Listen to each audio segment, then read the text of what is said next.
Valve যখন সমস্যা হয় আমাদের বোঝার উপায় কি, যেমন রুগীরা এসে আমাদেরকে বলেন যে আমার শ্বাসকষ্ট হয়, হাঁটতে গেলে বুক ধরপড় করে, স্বাভাবিক কাজগুলো করা যায় না, দুর্বল লাগে, কখনো কখনো বুকে ব্যথা হয়, কখনো কখনো রুগী অজ্ঞান হয়ে যেতে পারেন, মানে এই ধরনের সমস্যা নিয়ে আমাদের কাছে রুগীরা আসেন। তখন আমরা বোঝার চেষ্টা করি আসলে কি হার্টের ভালভের রোগ কিনা। বোঝার জন্য আমরা কী করি, একটা ইসিজি, ইকোকার্ডিওগ্রাম এই ধরনের পরীক্ষা নিরীক্ষার মাধ্যমে আমরা শনাক্ত করার চেষ্টা করি যে আসলে কি হার্টের ভালভের রোগ কিনা।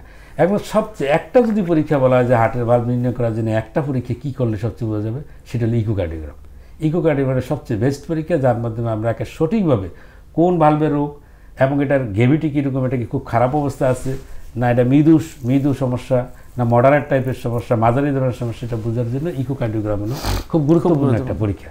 তাহলে এর মাধ্যমে আমরা কী করলাম, আমরা রোগীর কাছে কথা বললাম, রোগীর হিস্ট্রি নিলাম, রোগীকে দেখলাম, একটা ইকো করলাম, পরীক্ষা নিরীক্ষা করে আমরা শনাক্ত করলাম না ওনার ভালভের সমস্যা আছে। তাহলে তখন আমাদের প্রশ্ন হচ্ছে আমরা এখন কী করবো, আর কী করবো না। তখন আমরা চেষ্টা করি যে এই ভালভের অবস্থা বুঝে যে এটা কি মাঝারি ধরনের সমস্যা, এটা মৃদু সমস্যা, এটা গুরুত্ব বেশি সমস্যা। তো মৃদু সমস্যা হলে আমরা দেখে যে অনেক সময় ওষুধের মাধ্যমে কিন্তু চিকিৎসা করা যায়, মডারেট সমস্যা হলো, মাঝারি ধরনের সমস্যা হলো ওষুধের মাধ্যমে। আবার যদি খুব সিভিয়ার ধরনের সমস্যা যেটা তার জীবনযাত্রার ক্ষেত্রে কি হচ্ছে, বিঘ্ন সৃষ্টি করতেছে, জীবনযাত্রায় বিঘ্ন, স্বাভাবিক কাজকর্ম করা যাচ্ছে না, সেই ক্ষেত্রেই কিন্তু আমাদের প্রশ্ন আসছে কী করবো। যেমন কখনো কোনো বাল্ব প্রতিস্থাপন করার জন্য আমরা বলি, কখনো কোনো বাল্ব চিকন হয়ে গেলে সেই বাল্বকে বেলুনের মাধ্যমে আমরা প্রশস্ত করার জন্য আমরা বলি। তাহলে এর মাধ্যমে আমরা চেষ্টা করি যেগুলোর সমাধান করার জন্য।